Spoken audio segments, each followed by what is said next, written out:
الحمدللہ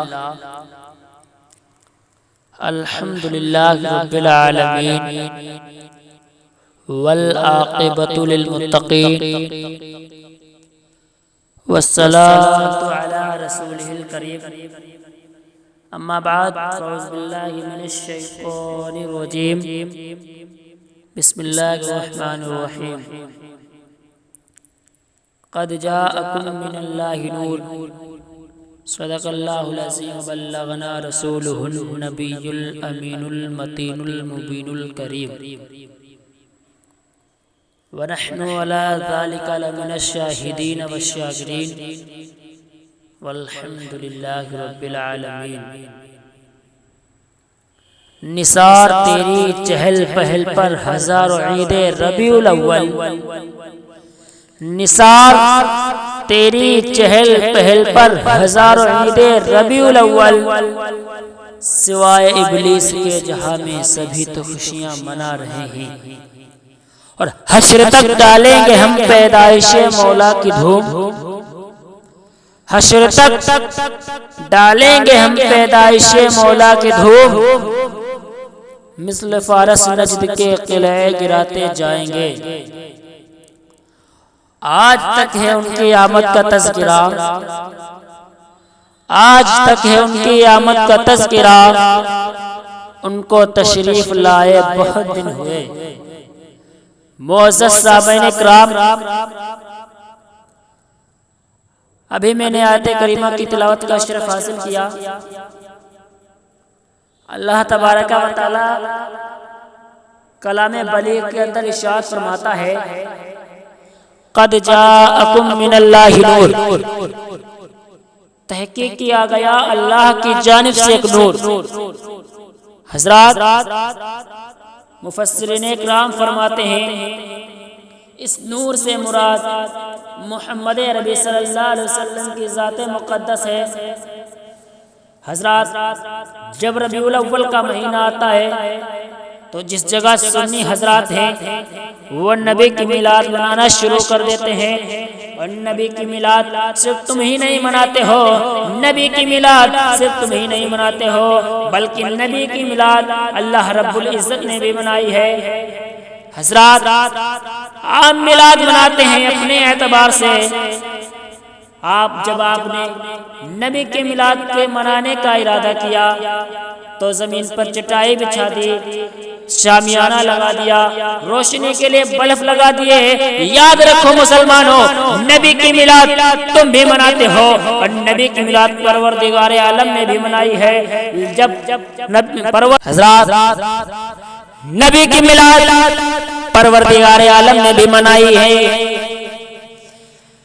جب پروردگار عالم نے نبی کی میلاد منائی ہے تو نبی کی میلاد کے لیے زمین کا فرش لگا دیا، نبی کی میلاد کے لیے آسمان کا شامیانہ لگا دیا، نبی کی میلاد کے لیے چاند سورج کو لگا دیا۔ پروردگار عالم ارشاد فرماتا ہے اگر اے محبوب اگر میں تجھ کو نہ بناتا تو کائنات کی کسی شے کو نہ بناتا۔ حضرات اللہ تبارک و تعالی فرماتا ہے محبوب اگر میں تجھ کو نہ پیدا کرتا تو کائنات کی کسی شے کو نہ پیدا کرتا۔ اے محبوب زمین بنائی تیرے لیے، اے محبوب آسمان بنایا تیرے لیے، اے محبوب چاند بنایا تیرے لیے، اے محبوب سورج بنایا تیرے لیے، اے محبوب کہکشاں بنایا تیرے لیے، اے محبوب جنت کو بنایا تیرے لیے، اے محبوب نہروں کو بنایا تیرے لیے، اے محبوب باغات بنائے تیرے لیے، اے محبوب سب کچھ تیرے لیے۔ اگر تجھ کو نہ بناتا تو اپنے رب ہونے کا بھی اظہار نہ کرتا۔ حضرات پروردگار عالم نے سب سے پہلے نبی کے نور کو پیدا کیا۔ میرے آقا ارشاد فرماتے ہیں اول ما خلق اللہ نوری، اللہ نے سب سے پہلے میرے نور کو پیدا کیا۔ حضرات پیدا سب سے پہلے کیا اور بھیجا سب سے بعد میں۔ حضرات میں آپ کو ایک مثال دیتا چلوں۔ ایک حاجی صاحب حج کی تیاری کر رہے ہیں، ایک مالی آیا کہنے لگا حاجی صاحب اس گلاب کے پودے کو خرید لیجئے۔ حاجی صاحب نے کہا کتنی قیمت؟ اس مالی نے کہا 1 روپیہ۔ حاجی صاحب نے اس درخت کو خرید لیا، خریدنے کے بعد اپنے بیٹے کو دیتے ہیں، کہتے جاؤ اس کو اپنے باغ میں لگا دو۔ حاجی صاحب حج کے لیے چلے جاتے ہیں، جب 3 مہینے کے بعد واپس آتے ہیں تو لوگوں کو کھجوریں آب زمزم پیش کر رہے تھے، تو ان کو اپنے گلاب کا بھی خیال آتا ہے۔ وہ گلاب کو دیکھنے کے لیے باغ میں جاتے ہیں تو کیا دیکھتے ہیں کہ وہ چھوٹا سا گلاب بہت ہی بڑا ہو چکا ہے۔ تو حاجی صاحب کہتے ہیں وارے میرا گلاب، اتنا ہی کہنا تھا زمین پکار اٹھے، اے حاجی صاحب اب اس قدر ظلم اچھا نہیں ہے، اگر یہ تیرا گلاب تھا تو اس کو اپنی ہتھیلی پر جما لیتے، کیا تجھ کو میرا ہی جگر چیرنے کو ملا تھا؟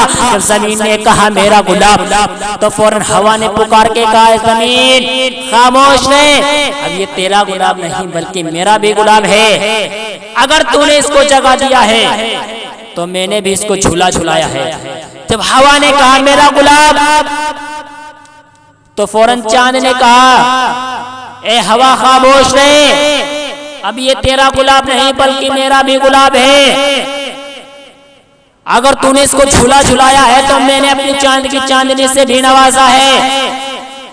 جب چاند نے کہا میرا گلاب تو فوراً سورج پکار اٹھا اے چاند ذرا خاموش رہے، اب یہ تیرا گلاب نہیں بلکہ میرا بھی گلاب ہے، اگر تو نے اس کو چاند کی چاندنی سے نوازا ہے تو میں نے بھی اپنے کو شعاعوں سے نوازا ہے۔ حضرات گلاب کا پودا ایک ہے، زمین کہہ رہی ہے میرا گلاب، آسمان کہہ رہا ہے میرا گلاب، سورج کہہ رہا ہے میرا گلاب، ہوا کہہ رہی ہے میرا گلاب، شبنم کہہ رہی ہے میرا گلاب، چاند کہہ رہا ہے میرا گلاب، سورج کہہ رہا ہے میرا گلاب، حاجی صاحب کہہ رہے ہیں میرا گلاب۔ گلاب کا پودا ایک ہے، احسانات میں تباہ ہوا ہے، گلاب نے اپنے سر کو جھکا لیا۔ اگر اللہ رب العزت زمین کو پہلے پیدا کر دیتا تو زمین کہہ سکتی تھی مولا تو نے نبی کے نور کو پیدا کیا، اس کو میرے پشت میں رکھا، یہ نبی کے نور پہ میرا احسان ہے۔ اگر اللہ رب العزت آسمان کو پہلے پیدا کر دیتا تو آسمان کہہ سکتا تھا مولا تو نے نبی کے نور کو پیدا کیا، اس کو میرے اندر رکھا، اس کو میرے سائے میں رکھا، یہ نبی کے نور پہ میرا احسان ہے۔ اگر اللہ رب العزت سورج کو پہلے پیدا کر دیتا تو سورج کہہ سکتا تھا مولا تو نے نبی کے نور کو پیدا کیا، اس کو میری شعاع میں رکھا، یہ نبی کے نور پہ میرا احسان ہے۔ پروردگار عالم نے سب سے پہلے نبی کے نور کو پیدا کیا تاکہ نبی کے نور پہ کسی کا احسان نہ ہو اور نبی کے نور کا سب پر احسان ہو۔